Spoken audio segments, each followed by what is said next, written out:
Casey, do you see Malcolm?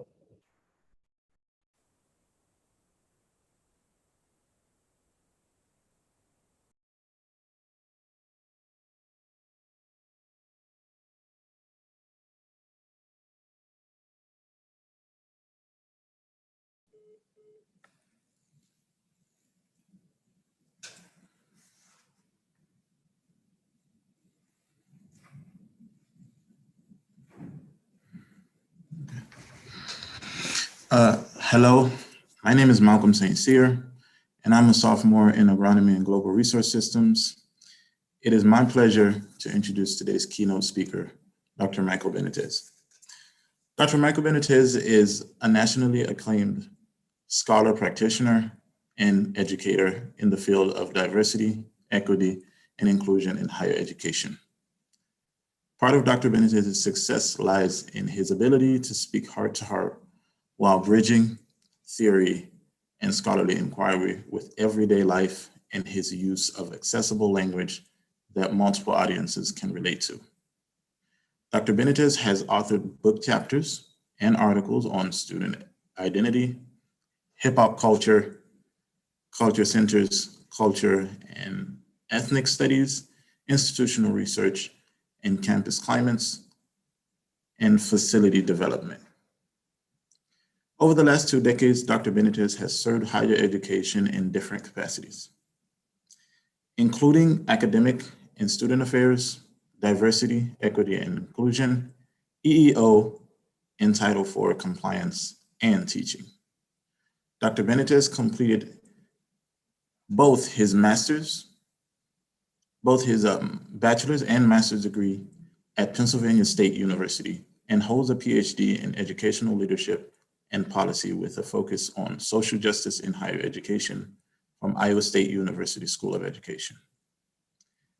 INCORE ISCORE Officer Director Japana Kilog shared these comments about Dr. Benitez. When I think about the INCORE ISCORE University Studies 321 course, I think of Mike.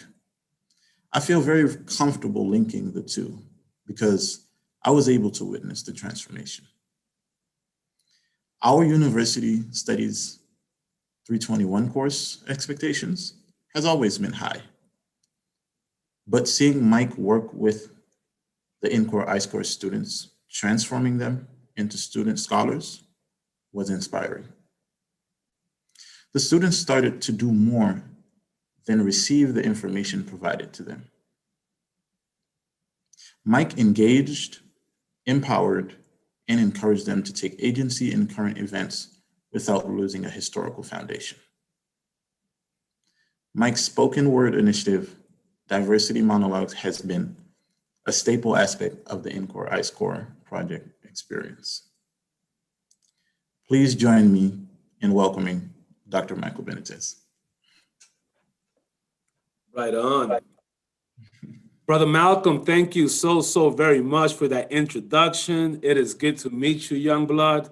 To all out there, thank you for having me. ISCORE, Iowa State University, Japana, Joel, thank you for having me back. And then let me introduce myself in my native tongue. Usa Weyu Atiao Diri Mike Benitez of Afro Taino Arawak descent. Most people call us Puerto Rican these days. And yet there's so much history there to unpack too. But I also want to just acknowledge, both, the indigenous people of the land over there where you stand. And because I'm giving the presentation of this keynote from here, I certainly want to honor and acknowledge the land in which I occupy here, those of the Arapaho and Cheyenne nations. It's so important to always acknowledge, and I hope that one day we truly move as a nation to do more than just acknowledge, but to actually understand what it means to, in some ways, give back or to return something that is not necessarily ours. So with that said, it's a pleasure to be here. Thank you for trusting me with your time. It's exciting. And for those of you who offered some commentary, I'm grateful and offer my full gratitude and humility. ISCORE holds a very special place in my heart. And I recall back between like 06, 08, when Dr. Hill was trying to recruit me to come to Iowa State just to do some work and perhaps even do my doctoral studies there. And, I looked at Dr. Hill like, whoo, I don't know, that's Iowa, man. Iowa is an incredibly white place. I don't know if my family would dig it. It would be not necessarily difficult. I'm used to navigating spaces. I remember when I moved from Puerto Rico to New York, and then New York to Pennsylvania. And in New York, I didn't have to worry very much. I was in Washington Heights, which in the 80s, the 80s, not now in the gentrification era. If you go to Washington Heights now, it looks a bit, actually quite a lot different. But back in the day when I went, I didn't really have to pick up English real quick. Everybody already spoke Spanish.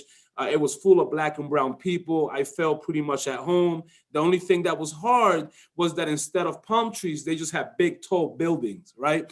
But then when I moved to Pennsylvania, I had a Bruce Willis moment. And so for some of y'all, that might be outdated, but I think back about The Sixth Sense. And I sat there and I just kind of reflected young, but I was like, oh my God, they do exist, white people. And that's not a knock on whiteness. It was just a different sort of space that I was stepping into. For the first time, I had this reverse effect. Everything that I saw on TV in Puerto Rico and in New York came to life right in front of me, right? This culture of whiteness, this culture of white people, this culture that is seen as the norm, as the sort of centrality and epistemic center for the way that we understand life, compare life, how we see ourselves, how we view ourselves. And in that sense, it was the first time that I really started to not just understand a little bit, because I think that comes with time and patience and learning, but truly begin to understand what it means to be sort of like the second-class citizen, where everyone is looking at you like, why are you not doing this way? Or why are you showing up this way? Or this is the way we do it. You're weird, or we're not used to that. And I've always had this authenticity about me, but to bring that back to ISCORE, man, that was like the next level of whiteness, Iowa. But the reality is we also make a home anywhere. And so I saw Iowa as an opportunity to then engage with not only the doctoral program, but I have to keep it real and say that one of the things that truly called me at the time, Dr. Hill was there, was this program in itself. And, the invitation to perhaps serve as one of the instructors, professors for the course, and being able to really add my own touch, my own sort of kind of theoretical understandings and foundations, but to also make it mine and create a space for students that is engaging, that is authentic, that was about their experience, but that also allowed the students to show up as scholars. And I really, truly saw the students as scholars and as learners, but as contributors, as critical thinkers, to see them just take shape right in front of my very eyes, to see them struggle in good ways, to see them sort of engage with this hard work, right? And so I'm going to put up here a presentation in a minute, and I'm going to flow through that presentation. But it's so important for me to set that context, because it's very rare that we find programs like ISCORE throughout the United States. These are spaces that truly carve out moment, space, time, conviction, intention to address this moral imperative that is race and race relations in the United States, and all the different issues, but to do it in a variety of ways, to do it in holistic ways, to do it in ways where students are not just writing and thinking, but where they're reflecting and where they're engaging in self-reflection and reflexivity, where they get to actually interact with each other with understandings around what it means to do so respectfully, but also around who bears the brunt. Because even when we have civil dialogues around race and racism, there's still a brunt bearing in those spaces around who is impacted more so in certain subjective experiential ways than other students. So we still have to be mindful about what that means. So I really wanted to call this the conviction behind race work.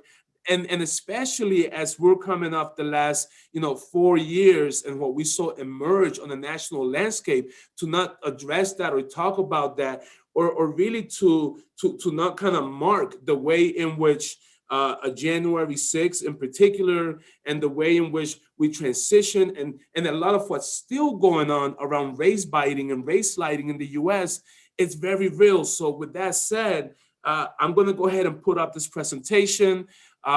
Please feel free to go in here on the chat, and if you down with something, say yay, throw some fists up, make commentary. But I hope that even in this scenario, in this virtual world, I certainly wish that I could be there with y'all, in person, that we could feel that energy that we feed off each other, that you feel like you could go in there and relate. So I'm going to go ahead and I'm going to share this screen.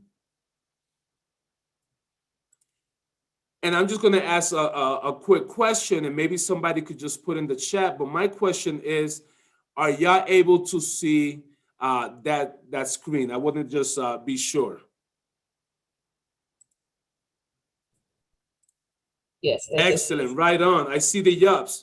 I see the yups rolling through. So let me go ahead and take it from there. So the conviction behind race work, right? A moral imperative. And also, I want to tie this into ISCORE, into the ISCORE fabric throughout, because what I'm offering you today is not only a shift and an evolution, right? But it kind of speaks to my own journey in the way that I also learned how to be a better person, how to be a better professor, how to understand students and allow them to contribute to the actual design of the course, to the learning of the course, to offer a space where respectful erroring can occur. Because if we don't allow people who don't know, who show up with ignorance, to respectfully error and say some things that we all know, it's not maybe like the most profound thing, or maybe some real ignorant things, borderline, pretty racist things, then how do we learn to take care of that wound? How do we think about what, mitigating and curing that wound and bringing some healing and hope to the trauma looks like, right? So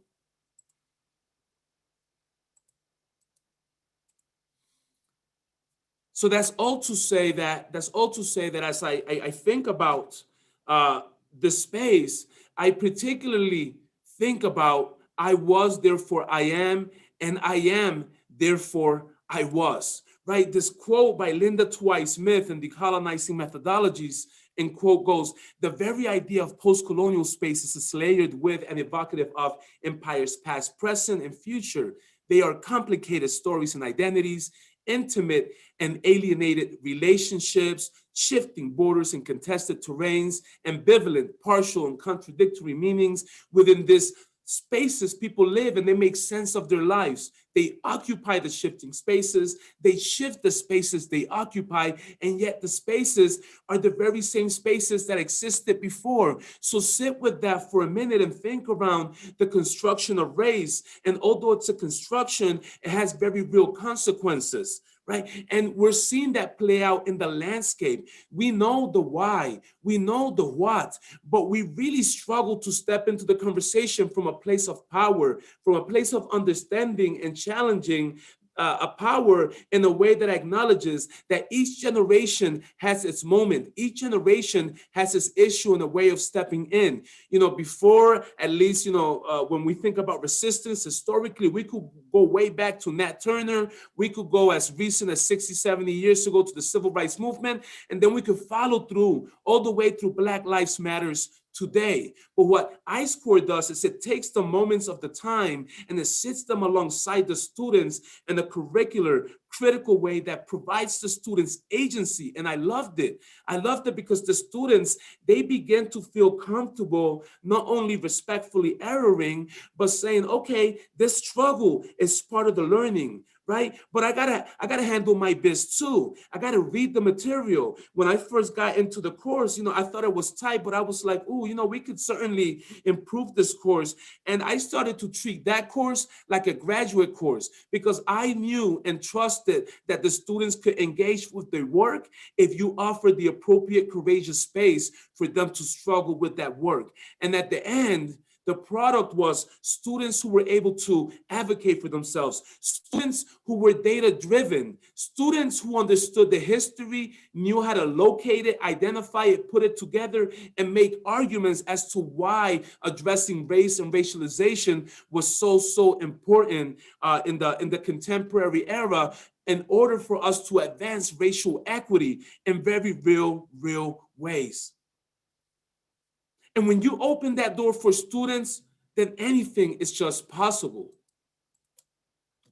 right? So here we are with the why, right? Even though it's not intended, there's real consequences. More recently with Floyd and Taylor and Arbery, and even here not long ago, a year ago or 2 years ago now, not very far from me, Elijah McLeod. So we began and we still continue to see this patterns, but thank goodness for technology, right? And thank goodness for the camera as a tool. And what we've been able to do to really kind of highlight and make clear the injustices and how they're going down. Because before this era of technology, Black folks, Black bodies weren't being believed. Brown bodies weren't being believed. You had to truly go out the way to somehow prove that somebody else acted under white supremacist conditions. But when we look at the data all around, look at what we see, whether it's poverty, unemployment, whether it's segregated schools, whether it's the prison industrial complex, whether it's around voting rights, immigration, you begin to see this pattern of the structural racism we so often talk about, but that at times is so hard to see when it happens on the smaller scale as a trickle down of structural racism. And yes, I'm talking about those microaggressions. I'm talking about that implicit bias. I'm talking about, in particular, whiteness or white supremacy, not the hardcore right wing that we see out there doing what they do. No, I'm talking about the epistemic whiteness that needs to be interrogated, in which we centralize the construction of knowledge and the way that we compare our behaviors. So let me offer an example for all of y'all out there getting down with me. I'm going to share a 35-second story, and you know what? You're going to finish it for me. So here is my story. This is when I was about 11, 12. It was the first time that I got straight A's. I was happy. I was like, word, straight A's. Man, I didn't even know what straight A's can look like, but I was happy. I worked hard, handled my biz, took care of my homework, and then I went home. Now, when I went home, I said, mira, mami, look at this. Mira esto. Tengo todo A. I got all A's. And my mom, just like a proud mom, she looked at me, she said, está bien, Junior. Now, she didn't say much more than that, right? Because I think she has this expectation that I'm going to, get down in the school. I'm going to handle my biz. So I was like, okay, mama proud. That's cool. Mami, está bien, gracias. So I go down to my block. And then I take my report card down to my homies who were all there just chilling in the corner. And I did the same thing. Hey, yo, check this out, bro. Look at this, man. Straight A's, man. I'm feeling good. Like I've never got this before, right? It's this surreal feeling when you start to own yourself, right? Especially as a person of color in America, when you start to truly own who you are and show up in ways where you're no longer trying to necessarily belong. You're no longer trying to figure out, how to be in spaces. You're kind of saying, okay, this is me. And so I need y'all to start adapting to me and feel me and hear me and see me and take me in for everything that I am. But instead of my boys giving me the same props that my mom gave me, my boys went on and said, damn, man, look at Mike. He's trying to be all people on the chat. What am I trying to be? Because I got straight A's. What am I trying to be? Boom. I mean, I didn't even have to finish that story. Look at that. Oh, keep it coming. Yes.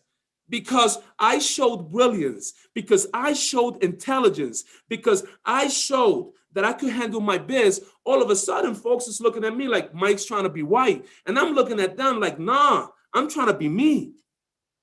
Because intelligence does not belong to whiteness. Intelligence is a human thing that we cultivate, that we strive for, that we show up with. And there's no reason why when we do well in spaces, all of a sudden, that's Americanized in a way where folks are saying, trying to be white. No, man, I'm trying to be black. Man, I'm trying to be black and brown. That's what I'm trying to be. When I show my brilliance and intelligence, I am owning my blackness. I am owning my brownness. And we have to remind people of that sometimes. So sometimes, I get a little jokester. And when I run into people, and especially when I work with youth, and they killing it, and they doing their thing academically, and they manifesting brilliance, you know what I say? I say, yo, why you trying to be black? Why are you trying to be brown? Now, I take that as an educational opportunity. I take that as an educational opportunity to engage folks in the discourse, in the way that we, transform the way we have conversations for people. It's not to say that it's black or brown or white or Asian or native. It's simply to say that we got to get away from the way we centralize conversations around this epistemic norm of whiteness and show up for ourselves.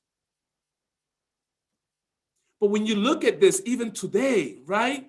When we look at the impact of what's going on and who's impacted, there's a graph in front of you, that demonstrates who's most likely to be impacted by COVID, for example, right? Here, if we go on, it's BIPOC people. BIPOC are more likely to be in the front lines as essential workers, more likely to continue working through the crisis, because, what other choice do we have? I've seen people who are like, I'm going to take 6 months off and I'm going to kind of check the market out. I wish I had that privilege. I wish BIPOC people had that privilege. And this is not to say that there's not a lot of poor white or more humble white people out there who struggle. I think part of the biggest unfortunate pieces of American genius, as it was said in the foundation, is that whiteness figured out a way to say that so as long as you're white, that's what matters.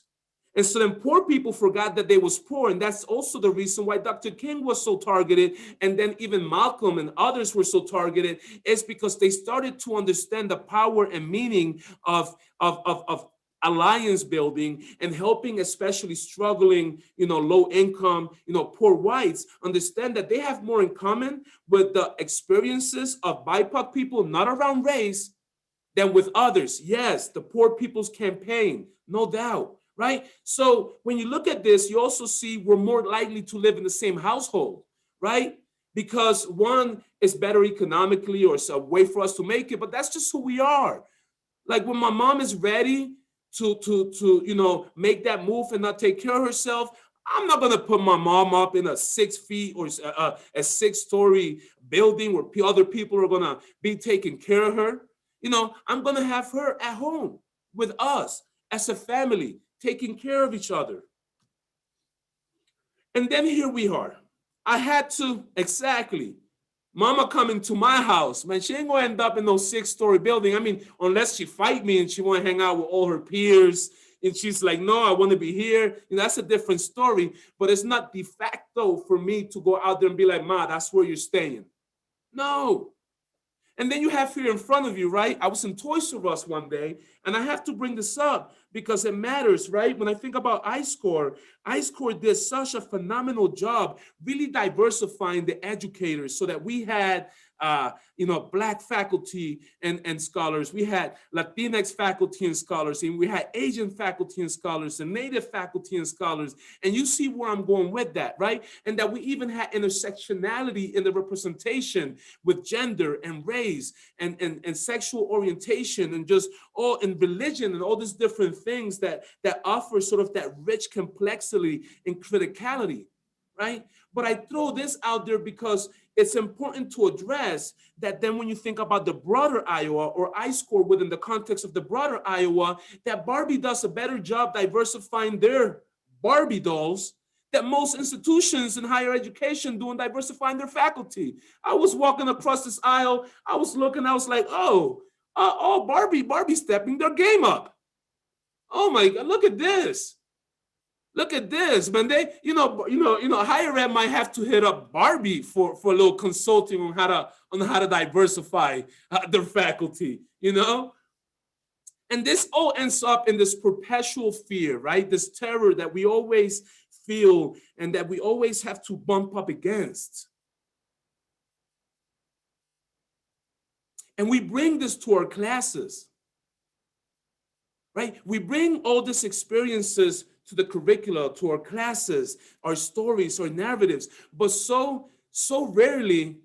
Yeah, no, I know, right? That Barbie will be a better measure of diversity, no doubt, no doubt. I'm hearing that too, right? And here we are in a place where more than ever, it's the time to truly bring up the narratives and the stories of each and every person that's in our courses. And for me, in my journey, I started to see that when you do that, that's when you begin to see people really step in as themselves and feel comfortable doing it. And when you cultivate those courageous spaces then turn into safe spaces, because safe spaces can never truly be safe spaces. The moment that one thing changes in something that has become a safe space, it's no longer a safe space. You have to recultivate that space. You have to reshift that space. You have to be intentional about the way in which you think of that space that is trusting you to facilitate it in a way that allows learning and transformation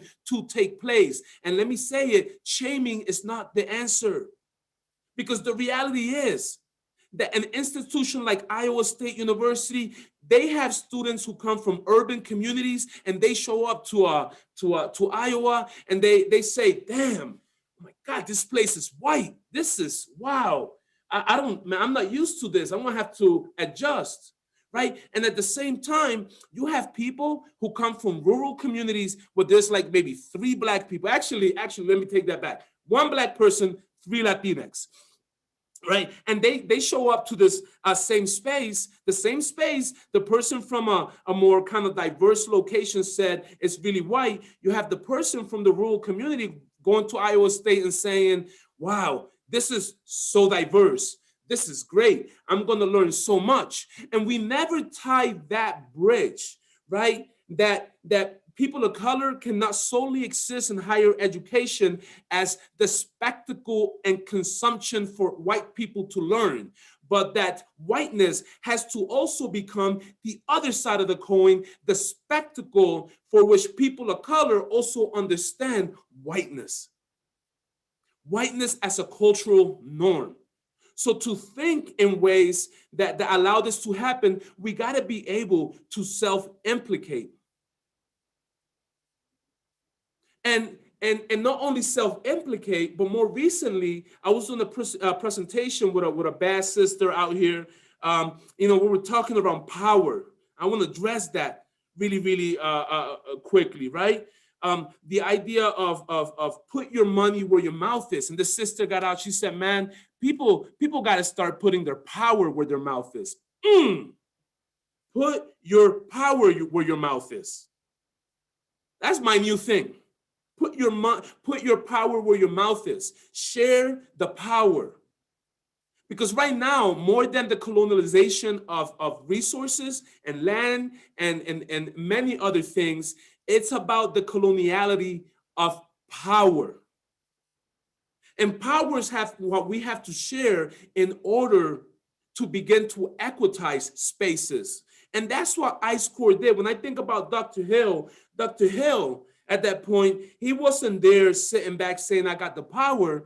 Dr. Hill, when he was there, he said, I'm in this position. It's a great position to be in. But what does it mean, right, me and my own experiences as a Black man, to take some of this power and share it so that those who work with me, who work alongside me, are able to also feel like they have agency to make their own decisions, or better yet, when they need to at times, maybe even challenge me. And that was a big part of why ISCORE matters and still matters so much. Yes, I love that. Sharing power is equity in motion, indeed. So when I step into the spaces, I definitely do so with a sense of equity and inclusion, even before diversity. Because if we understand equity and inclusion, diversity comes right into the plate. It's hardly even a word because we're seeing it in front of us. We're assuring that those that were excluded are at the table, and not only at the table, but that their voices are privileged.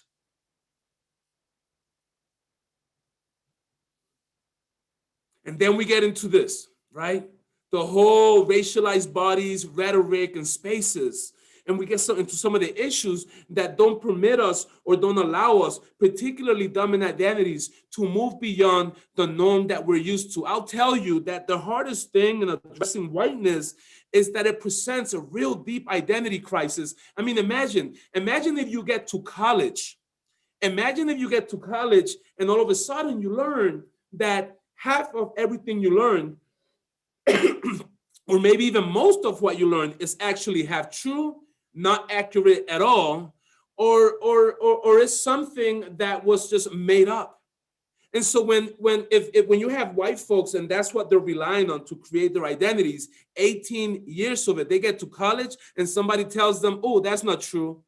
Oh, yeah, that's only half right. Oh, you don't have the whole story. Man, that creates a real deep sense of, what do I do with this? Which is not a bad thing, but I think what we need to be more mindful about is where do we cultivate those spaces, right? So when I think of ISCORE, when I think about the ISCORE curriculum, the students, the staff, and faculty who all contribute to the space, right? I think about a space that is made just for this type of conversation to take place. But not only the conversation, right? It's also a conversation focused on how to advocate and how to take action.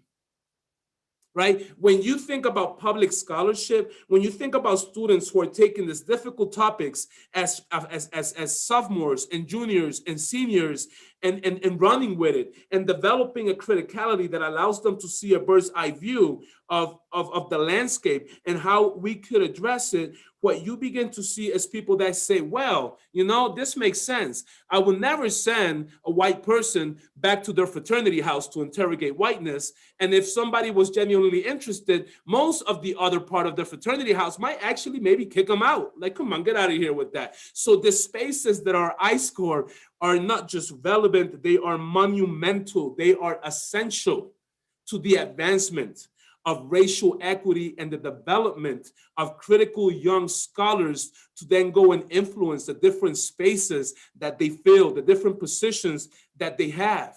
So a lot of the things that I did around this, right, is when honest meets nice. And so I'm going to get into kind of this just pedagogic approach because it matters, right? One thing I started to see in my journey was that when honest bumps up against nice, nice doesn't do very well. All of a sudden, nice turns angry. And even if I talked like this and told somebody, excuse me, really, really nicely in a very, very civil way, just like I'm talking right now, if what I'm saying doesn't exactly click with them, they're still going to say, damn, you angry. And you're just like, okay, I just told you something and gave you some feedback, offered an interrogation in the nicest ways possible, making sure I show no emotion because I want you to feel okay hearing me say something that you might not like addressing racism.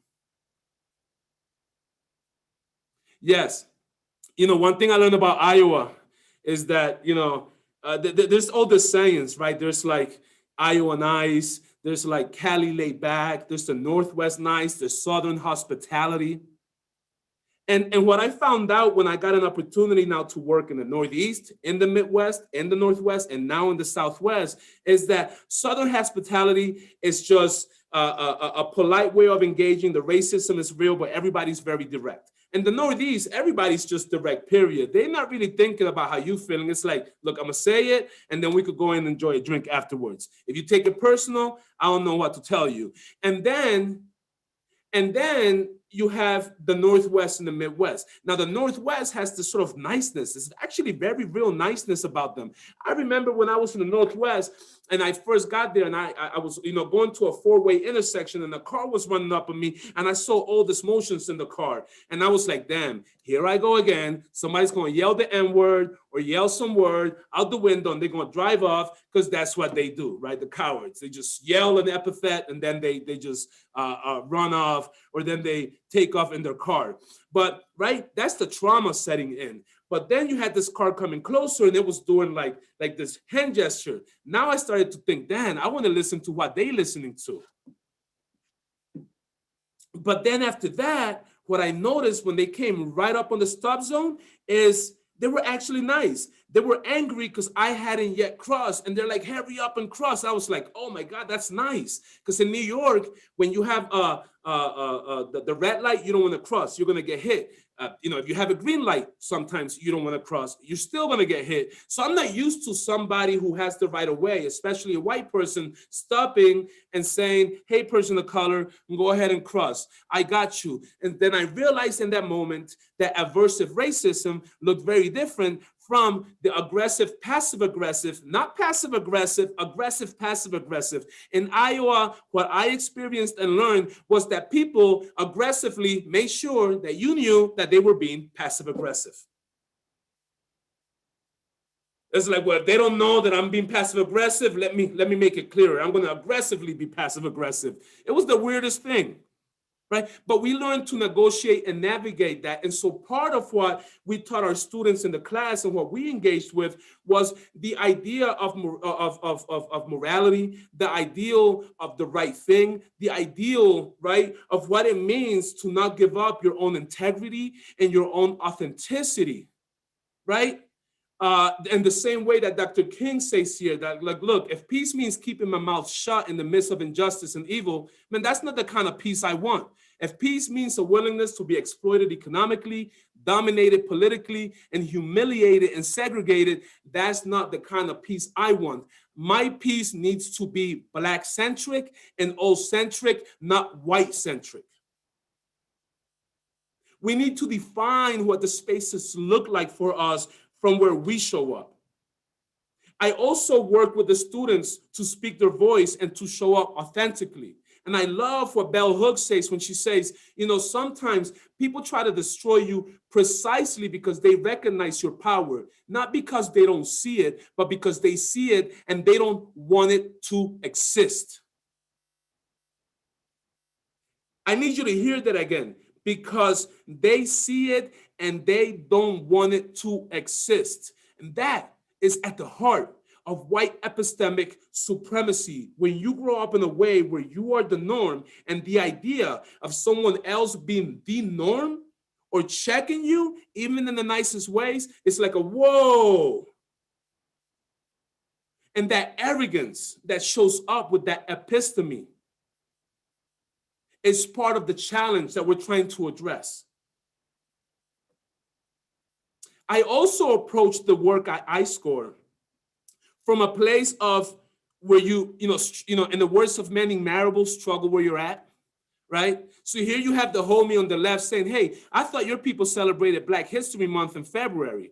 And the homie to the right is like, no, that's for y'all. That's for y'all to learn. Man, we celebrate all year long. Like, I'm Black all year long. And in my case, I'm Afro-Latinx, I'm Black Latinx. So I'm Latinx and I'm Black all year long.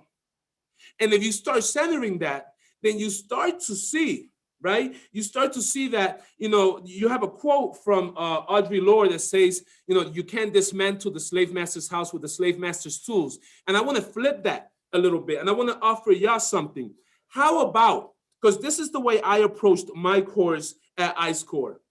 How about if the slave master's tools never belonged to the slave master in the first place? It's no wonder that when people of color get into spaces of white supremacy that hijacked and colonized the tools of our ancestors, people of color end up knowing how to use the tools better than the slave master himself. And that's where we're at. That's where we're at. Those were never the tools of the slave master. Those were the tools of our ancestors. And when we go into museums, like Black Panther, we see them and we say, that is mine. I know how to use it better than you. And so we learn to negotiate and navigate spaces on our terms. And if you talk to anyone who knew me, who I kicked it with, who I rode with at Iowa, they will tell you that Mike showed up unapologetically, that Mike showed up authentically, and that Mike challenged people to adapt their norm to a brown norm or a Black norm or an Asian norm or a Native norm, one that was not grounded in whiteness as the norm. And that is true inclusion. But then we got to deal with this, and this is important. This is important. Crafting white wine, interrogating the many varieties and tastes of whiteness. So we have to deal with all the discourses of whiteness. And this is important because this is the discourses, the behaviors and the practices that a lot of us, my students and I got out with, that we started to really have conversations around. The co-optive hipster. I don't have to say no more. You know exactly what I'm talking about, whether it's the hijacking of food, whether it's the hijacking of clothes, or the hijacking of a hairstyle, or even after COVID, the hijacking of Middle Eastern and a lot of Muslim culture. And now folks is rocking, all this gear and wear that culturally is salient in many ways to Islam. And now we're trying to sell it like it's the savior. Then the passive aggressive.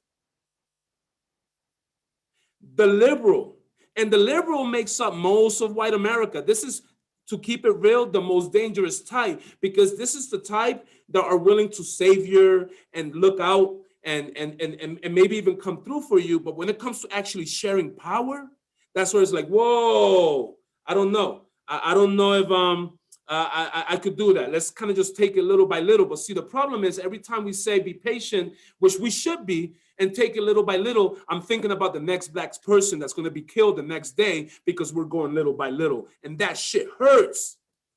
It breaks my heart.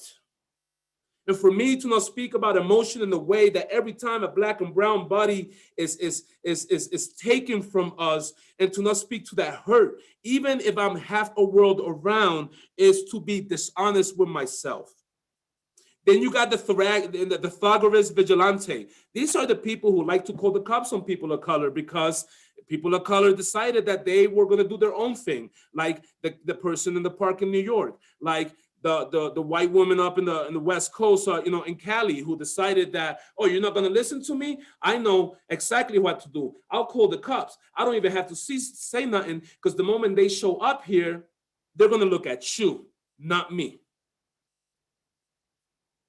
Then you have the neo-colonialist. The neo-colonialist is one of the tough ones exactly because the neo-colonialist is white supremacy or whiteness in a black and brown body.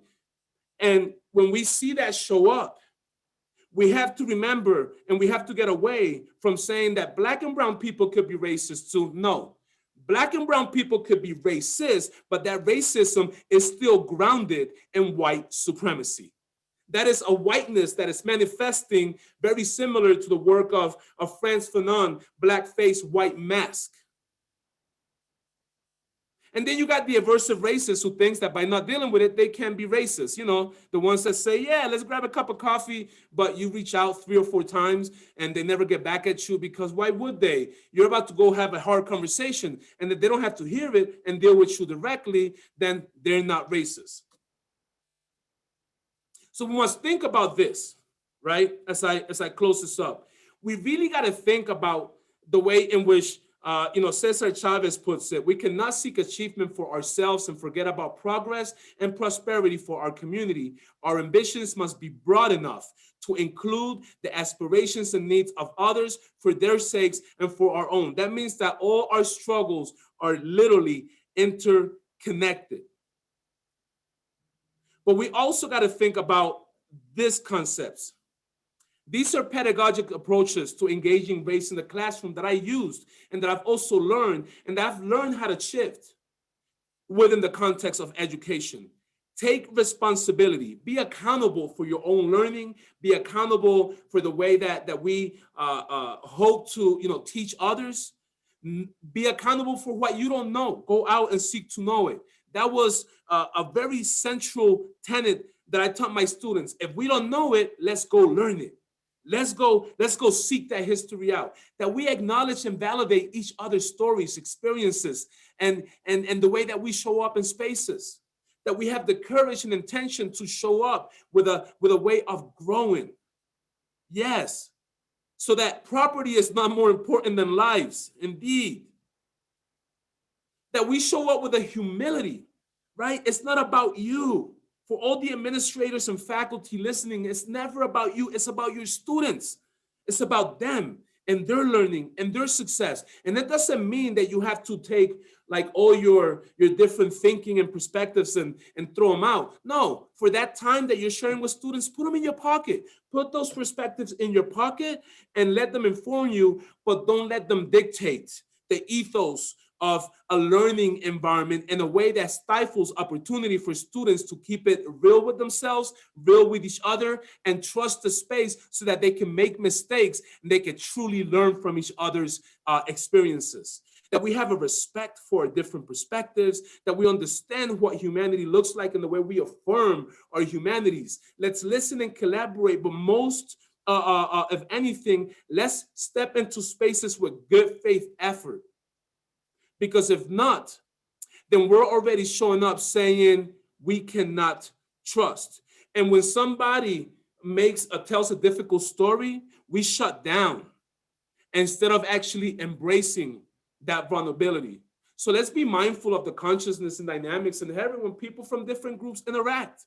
And let's understand that having knowledge of the role power and culture play in human relations and society matters. But more than anything else, let's understand that people show up with stories and trauma to the spaces. They don't come as empty vessels. So they have a whole lot to offer, especially BIPOC people. And we must not forget the intersectionality that is in the way that we need to address these issues. Because when people talk about rape, for example, or people talk about sexual violence, so much of that is also grounded in whiteness and patriarchy historically. And when we look at what that looked like in civil rights, it wasn't just about the separation of identities. Sexual violence had to do with Blackness. Blackness had to do with sexual violence. Certain people, if they got sexually violated or harassed, they were able they weren't able to really address it because it was tied to their race. But if a white woman got sexually violated or something bad happened through a gendered standpoint, everyone was all over it. It's like when a white kid goes missing, it's all over the news. But a Black kid goes missing, nobody's really looking too much beyond the community that Black kid went missing from. So I'm not asking to end this. I'm not asking us to treat white people messed up because people of color are treated messed up. I'm asking that we treat people of color with the same dignity and respect that we treat white people in this nation. So that the next time a Black person runs into the police, that person is at least arrested safely so that they can see the next day and so that we could then determine whether or not there's innocence or guilt. On the flip side, we have white people who, even if they shoot up churches or movie theaters, they're arrested safely and sound. And that's at the heart of what we need to address. So I leave you with three things in particular, right? I leave you with this quote, and I want to read it to you because it's one of my favorite quotes. It's by Ed Longerek, Civil Disagreement, Personal Integrity in a Pluralistic Society. Civility is treating others with appropriate courtesy and respect. Much of what civility involves is context relative, and often it is relative mainly to what is needed for shared task or a mutual endeavor. We call that solidarity. It doesn't always have to be our unity. Then the question of what civility requires in a given context or association is related to the question of what we're trying to accomplish together. Notice that the context may well include people who are strangers and even past opponents. So we cannot rely on affection, friendship, or familiarity to set boundaries. Civility is something we intentionally bring to the situation, not necessarily something that flows from natural feelings. Notice also that civility involves patience and restraint. It has much to do with what we will not do to each other as what we will do for each other. That quote for me represents ISCORE. The work at ISCORE, the evolution of ISCORE in a bottle to infuse different thinkings and pedagogies and ways of learning and representing knowledge, whether that's through poetry or quilts or writing or presentations, because we are in the game of harnessing students' brilliance and allowing them space to amplify that and become a better version of themselves. Not a better version of what we want them to be, but a better version of themselves, to amplify that brilliance and offer the tools, agency, and advocacy to the students so that they can go and handle life themselves and take on these difficult issues. So 2 pieces here related to this quote as I close. 1, I ask all of you, please, because I see this so often, do not ever ask a student to engage in something or do something that you yourself will not do. I see that in higher ed all the time. Well, you should do this and you should do that, knowing damn well that you yourself will not even do that. 2, model what you preach. Students see it. And if we tell them or we show them or we teach them that there's a way or ways to do something, and yet on the flip side, we're showing up differently than that, our credibility goes out the window. As educators, our credibility goes out the window. So people, thank you so much for coming out, for trusting me with your time. ISCORE, Japana, and your whole squad, appreciation for inviting me back to this space that is so dear to me, where I taught so much, but I also learned so much. It's one of the most phenomenal spaces for education around race, ethnicity, and intersectionality that any institution, any space in the United States, I said that again, in the United States, has to offer. And for what it's worth, lastly, Iowa State, if you're out there, you're the president or some of the other vice presidents, I hope that you continue to not only support ISCORE, but that you continue to amplify it more and give it resources. ISCORE is truly a gem of critical pedagogy that needs to be saved, that needs to be sustained, and that needs to be amplified even more so that other people throughout the US know how to do the work. ISCORE is the exemplar of this work. That said, peace, love. Thank you, Michael. We're gonna just say thank you, and we'll follow up with some information how to get in touch with Mike Benitez, Dr. Benitez, and hope to bring you to campus soon. We want to give you about a couple minutes to, I guess, click to your next session so you don't have to run down the hallway. But again, thank you for your information, your wisdom, and your care and your kindness. And I mean that. So I look forward to the rest of the conference, and thank you. So this concludes this part of the session. Peace. I'm trying to be like you, Japana. That's all.